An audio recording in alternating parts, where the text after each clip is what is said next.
Alright, welcome back to Shadowrun. Back so soon? Tell me then, what can Jomo do for you? It's time to pay Shawase a visit, Jomo. We're going to the underwater research lab. Let's go... Alright, always the Decker, and frankly Duncan's really useful. Let's give Gaichu a shot. He hasn't been on a mission this DLC yet. Namazu. The trip to Lee's loaned minisub is uneventful, as is transit to the area near Hong Kong where Shawase has built their research laboratory. The sub descends swiftly, and you are kept company by the hissing of the oxygen scrubbers and the occasional ping of active sonar striking your hull. As you near the coordinates for the lab, Jomo begins switching off all but the most essential of systems.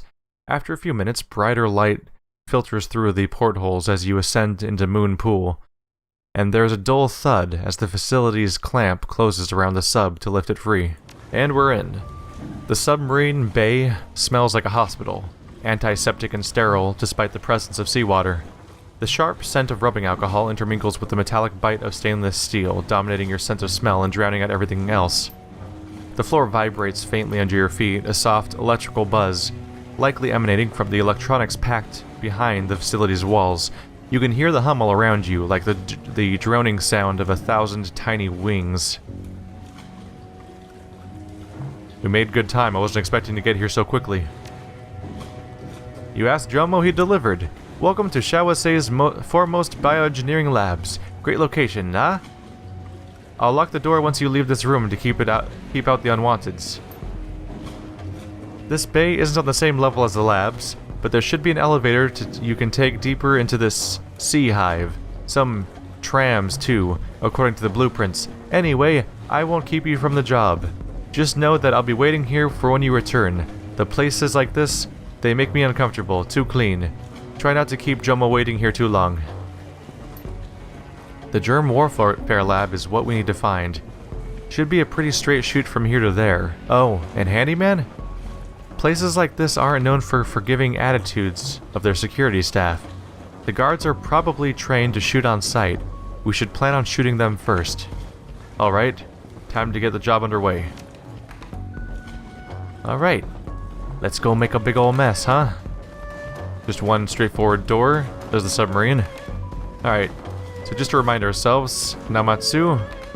Yep, just find the germ warfare lab. This is for the, what is he called? Man-at-Arms? No. The equipment supplying character. I'm blanking on the right word to use, apparently. I'm just gonna move on with my life now before I obsess over it for too long. Hello? Alright. Is that the only door I can open? Seems like they want to ferry me through a straight line for a while, but give you a sense that there's more stuff around here. Oh! Isabel hisses under her breath, grabbing your arm. Shit! Guards! Look over there. There's no way we're getting past them without a fight. At least it doesn't seem like they've seen it. At least it doesn't seem like they've seen us. Let's hope this doesn't sound any alarms. Alright, does that mean I get to do my first shot? Oh, there's guards down there. The drones. Well, they are everywhere. Do these guys count as enemies, or are they going to run away? I hope they'll run away. But those are guards, and they're going to see us. Yep, there they are. Alright. Go ahead and just start combat so we can get the first turn on them. Do we have to attack these characters? Nope, they're not targetable, apparently. The drone is, though. Who controls him? Anyway, get a self-cast going. 90%, you say? Captain and... yeah, who's controlling the drones? Maybe there's like a central control and none of these individual characters do it? Or maybe I just can't see them yet. Let's try to stun you, because I have a high chance of hitting. There we go.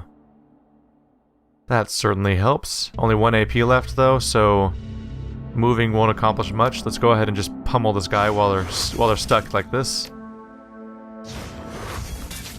There's some damage. Okay. Duncan. Is that cover? That's not cover. Alright. Move as far as you can in your turn. Probably should have had my... I realize now I probably should have had myself go first with the melee characters so that they weren't getting stuck behind people. 64% chance of hitting. Nope. No stunning happening this time. Alright. No mercy kill. Here, let's see what I can do with you. Rushing stream. Part of the water stance. I have a few different options here. I can disease people. Let's see. Your attacks do AP damage, metal stance. I like that one a lot. So I'll probably use that one. Eagle's Iron Talon, yeah. 100% chance of hitting. What? Oh, 100% chance of critting. Shockingly high chance of missing, as it turns out. I guess I'll just run in here. What do I want to accomplish with you? Do I have AP damage attacks? I guess Duncan can't subdue anyone anyway, because he's out of AP at this point. So might as well just take the shot. Increase critical chance by a bit, 64. Do I have a really high crit attack? Deadeye shot, 55. No, this is the better crit chance. 6 damage, not remarkable. Not at the moment. Yep, surprisingly low damage attacks. Ow. That character's surprisingly hard to kill, apparently. Should just go full auto on him. Yay, you're missing. There's that extra drone. Okay. Seems like everyone's bad at hitting people down here. Like that's just a thing that happens around here. Oh, they're running through this chamber. That's awkward. That makes them much more likely to die. Oh, I can't walk past them with my characters because they're in the way? Really? Well, I can go execute this guy real quick. Hey, you. Bye. +2 movement from Bloodthirst. Just go after this guy again. Hey, friend.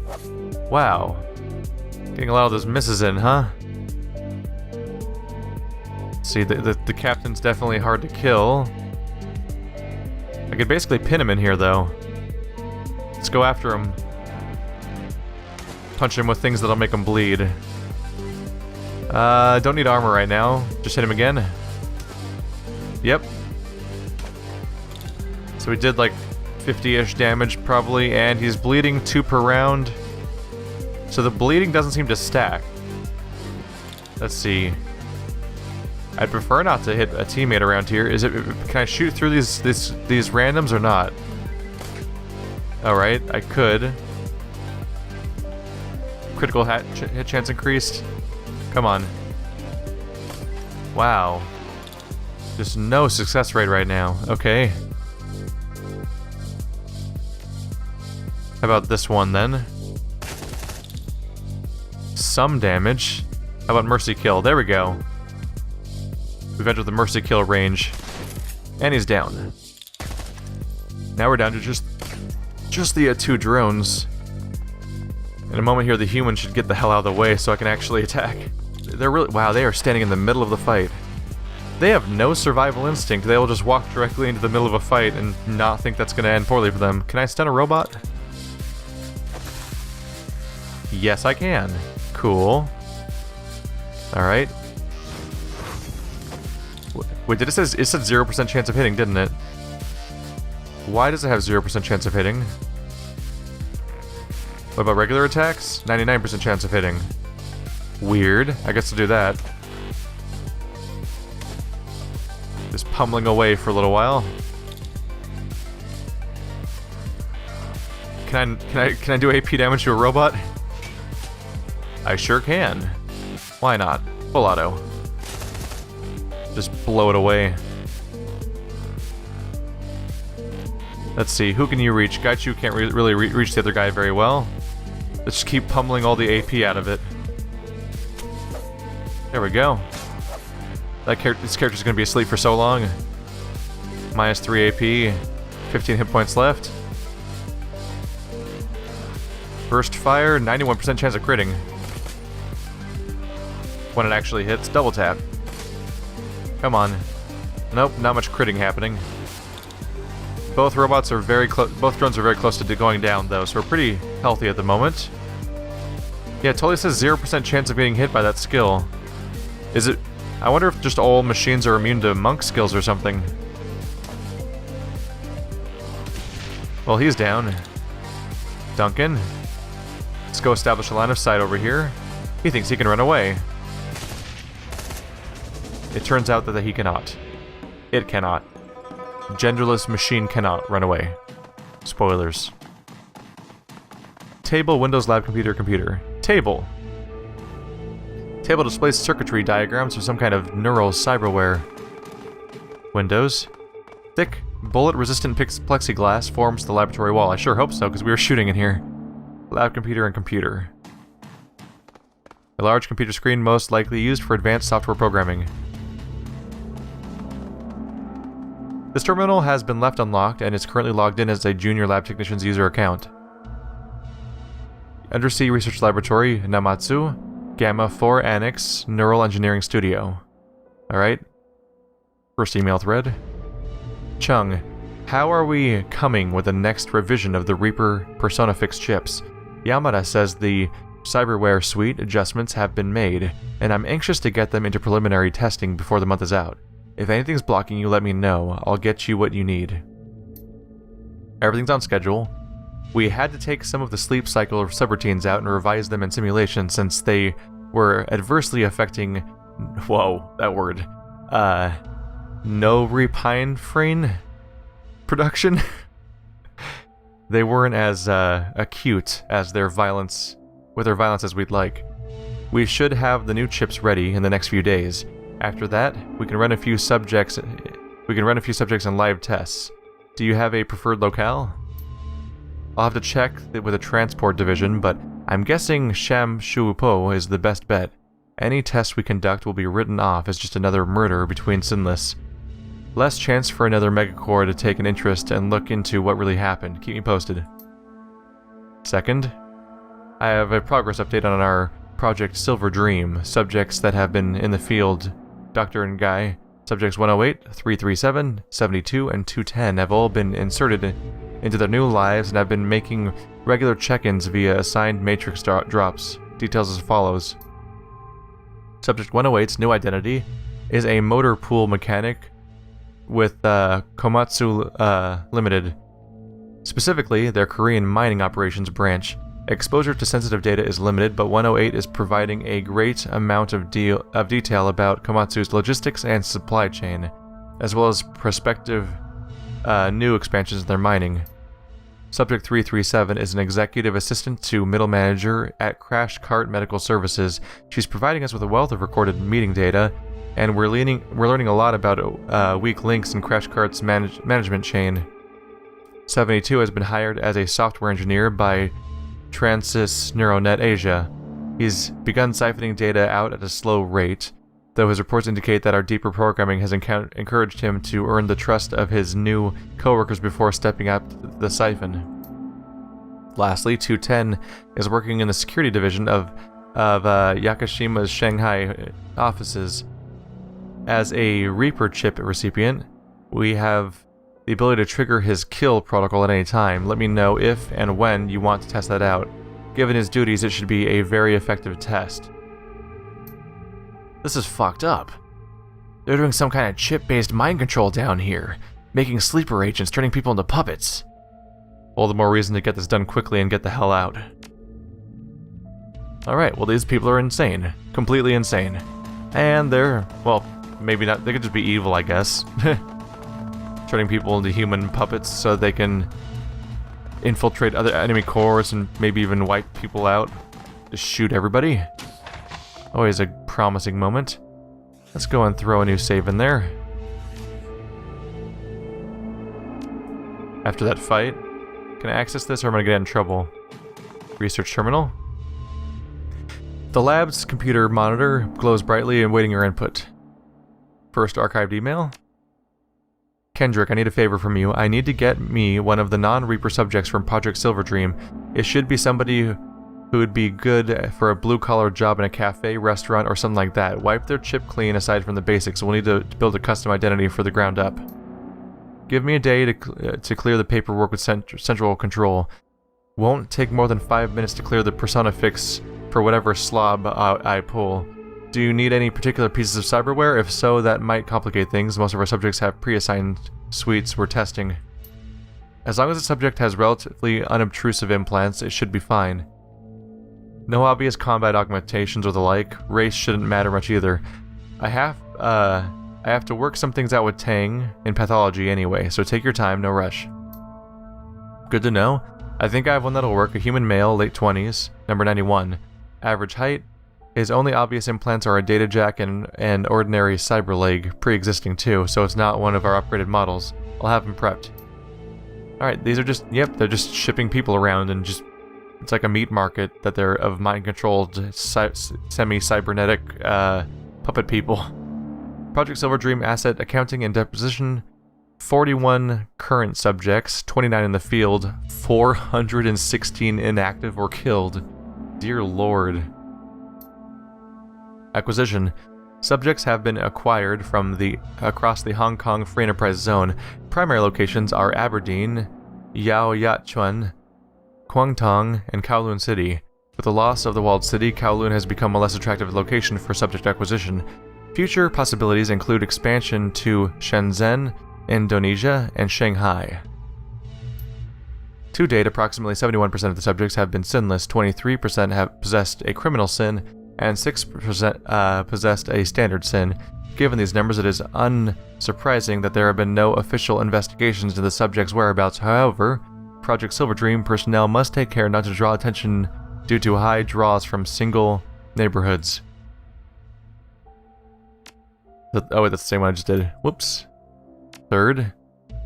Anybody here know the door code to Medical Closet Delta 25? One of the handlers got his finger smashed on the door and he'd lost a bit of blood before the tram could get him back to Gamma 4. Seems kind of stupid that we lock up the medical closets. What gives? There's not a lot to do down here. There's a lot of mind-altering substances and medical closets. Do the math. The locks are there for a good reason. But if it'll make you feel better, the code's 8236. If anything goes missing, though, expect Commander Gara to come knocking. 8236. So we now have a code for a medical closet. And these guys look like they're gonna... Yep, we're gonna be getting in a fight down here. Let's make a little bit of an approach, but enter combat before they get a chance to react. Stack up my abilities here. Go for a stun. Hey, friend. And he's almost out of there. But not quite, apparently. How about we try beanbag down here? Not the best hit chance. A few other options around. But he's knocked out now, which means that you can do a coup de grace. Let's go to Metal Stance again, just because I like that one. Coup de grace. There we go. One less target altogether. 0 AP remaining, but our other character can take steps towards other enemies at least. Basically, not much going for cover around here. If I go right here, it'll be cover against one of the targets. Alrighty, so make you easy to hit. Oh, line of sight's bad. Okay. Take cover over here then. I can probably afford to go over here. Higher cover for the more vulnerable character. Make this character easy to hit. Success. Burst fire should help. Her crit damage, her crit chance is insane. I only have 2 AP because I fired already. Take cover. And do some follow-up. He's very low already. Mercy kill won't cut it yet though, so Deadeye shot.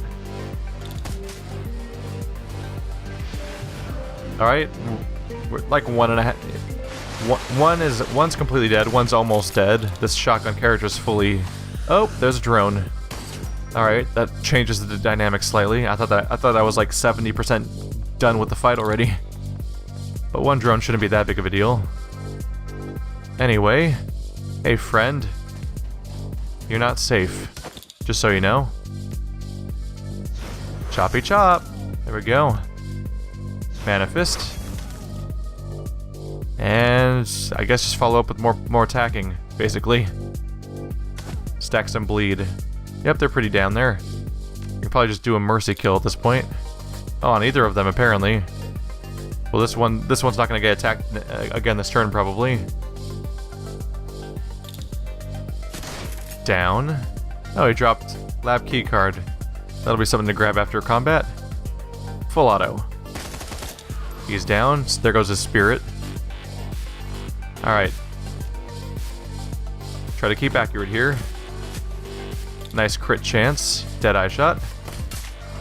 Pretty down there. Let's see if Gaichu can actually reach it or not. 90%. Go for it. Alright. Oh, we have an AP left. Cool. Okay, that fight was over very quickly. Nailed it. Definitely grab that. Alright. What's this right here? Research terminal, cryo tank, telecom. There's a lot going on over here. Let's start at the beginning. We checked out that terminal back there. Surgical suite.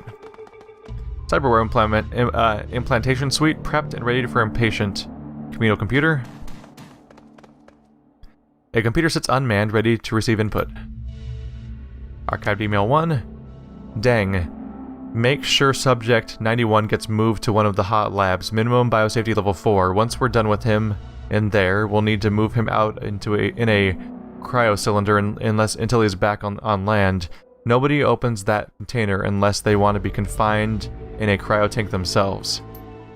Are you sure? We spent a lot of time and money implanting experimental cyberware into those test subjects. You stick anything in them from BSL-4 lab, they're probably not going to be more than a corpse inside a week or two. And on that note, where are you going to get on the where are they going on the surface? Do we have containment teams in place? Is security in place to prevent them from an accidental breach? Let me worry about all that. You'll be covered if anything goes wrong. We're just conducting an unusual field test, that's all. Nothing for you to lose sleep over. Yeah, what could possibly go wrong? Okay, Hung. Since you're new to the project, you're probably not aware of the various suites we've been installing in the test subjects. I'll give you the basic rundown. The Reaper suite and chip is for heavily enhanced combat models. They've been given a variety of implanted weaponry, musculature, and skeletal enhancement, and a variety of body wear appropriate for close combat. The Persona-fixed chip keeps them docile and ensconced in whatever fantasy life we've cooked them up for them until we flip the switch. Once that happens, all hell breaks loose. The idea is that they could work as distractions, saboteurs, for inciting riots, etc. They're no good for assassins, but the methods we use to override the amygdala render them incapable of doing much more than discerning friend or foe. They won't hunt for a specific target if another one presents itself. The Dreamer package is for the deep cover operatives. We take a test subject whose life has been similar to our projected target identity, read their memories out using an assist biofeedback system, and program a chip for their new life and habits. The cyberware indicates a number of neural shunts, data filters, and mnemonic locks to make certain their subconscious espionage activities aren't remembered. Last is the Ghost package, the Assassination Suite. The goal with this package is simple: maximum infiltration, maximum lethality. They've got vocal modulation, retinal duplication, a slew of close combat skill wires, and whatever other spyware we can cram in. That's not the usual thing that we mean when you say spyware. They get close to a target and wait for activation. When they've been activated, they get close to the target physically, and that's when the cranial bomb detonates. Oh wow, they literally just run up to people and explode. Jesus, let's hope they have a contingency plan. Wow, so they just continue to just be monsters, basically. Yay, only the best. Okay, Hung, since you're new to the... Oh, that's the one I just read. I already read both of them. My bad. Oh, I just clicked on it again. Just the pro at mouse movement over here, aren't I? Cyberware research. Ready for your perusal. First forum message. How close are we on the second project, Chung? I need that subject in field testing by the end of the week. Central is breathing down my neck to get results, and I'm not going to let a slowdown on your end get me demoted. There's There's only so fast I can move, guy. Is that really... or is that how you pronounce that? I think it might be. Programming the persona you want takes a minimum of 4 days. We could do it faster if you'd let us more people. Oh, lend us more people. But no, we want this kept to the core team. Just bring in some cyber firmware team. They'll bring us on your timeline. Okay, you can have Deng and his 2 assistants. Deng, help Chung out with whatever he needs. This is a red ball. The end of the fiscal quarter is coming up, and I will not have another bad review. Got it. We'll shift priorities immediately. Okay, second message. Okay, people, we've had to change the weapons locker code again. For some reason, the security drones keep crashing when the previous code was input. Engineering's tracked it down to an Easter egg somebody put in object recognition code. I guess 1337 makes the drones inexplicably crash when they recognize the number sequence. As such, that we've put a new code, 4077. Hopefully this will resolve our random drone crashes. Really? They had like a trolley style 1337 code? Cryo tank. A frozen metahuman lies within this cryo tank awaiting surgery, and we can't let them out or anything? That's horrifying. Telecom. Telecom blinks to life, and a woman's face appears on the screen. The HUD below the image identifies her as Dr. Janet Tang. Below her name, the words Gamma-4 Pathogen Hot Lab appear in bold red print. It's difficult to make out the woman's features behind both the telecom screen and her hazmat mask, but her eyebrows are knit together in an angry line. She taps on the receiver. Hello, can you hear me? She leans in forward towards the screen, squinting. Much of her face is covered, but her clear complexion tells you that she's probably young, in her late 20s maybe. Her mouth and jaw are hidden behind a rebreather, but you can hear the frown in her voice. All of this damn racket is making it hard to hear anything. I've got alarms are blaring from every corner of the lab. More typos. I don't know what you're doing over here, but it is impossible for us to work under these conditions. Her voice gets louder, angrier. I swear, if this is another impromptu drill... Do you know how much progress I've made on HN 539? Do you? Almost none. I'm barely a quarter of the way into this thing, and if that, and I've got a deadline to meet. Everything's fine over here, Doctor. Probably another security drill. I swear, if those metalheads at Base 11 ever want this antimicrobial finished, I'm gonna need... She recoils with a start and then leans in, blinking. Hey, you're not security. An antimicrobial, huh? I think I know where I'm headed next. The doctor's face noticeably pale. She points a shaky finger at the screen. You stay away from my lab. You have no idea what's within these walls. If you come in here all guns ablaze, you could release a world of virulent biotoxins. Just the thought of such a thing. The doctor blinks as if trying to confirm what she's seeing and turns to look at something behind her. When she turns back the screen, her expression is stern. I don't know what you're doing here, but you stay where you are. The sincerity in her words is undercut by the tremor in her voice. And just what can you do from inside that lab, huh? Gonna come out and stop us? I'd like to see you try. I'm warning you, things will get ugly fast if you try to leave the sector you're in. You see her hand tremble as she slaps the receiver. The telecom screen crackles and goes black. She sounded desperate. Corner a rat, and no matter how big the predator, the rodent will fight back. You would be wise not to count this Dr. Tang out yet. I'm betting that she's got security to throw at us. They might actually be out of, they might be out of regular security officers, and from this point on it might just be a matter of, drones and traps along the way. Is she gonna gas us? I think she might gas us. Alright, there's the tram for the next part of the facility. I think I'm gonna go ahead and take a break here, guys. Thanks for watching like always. We've infiltrated the facility, and next episode we're gonna see exactly what this doctor might have in store for us. Thanks for watching like always, guys, and I will see you next time.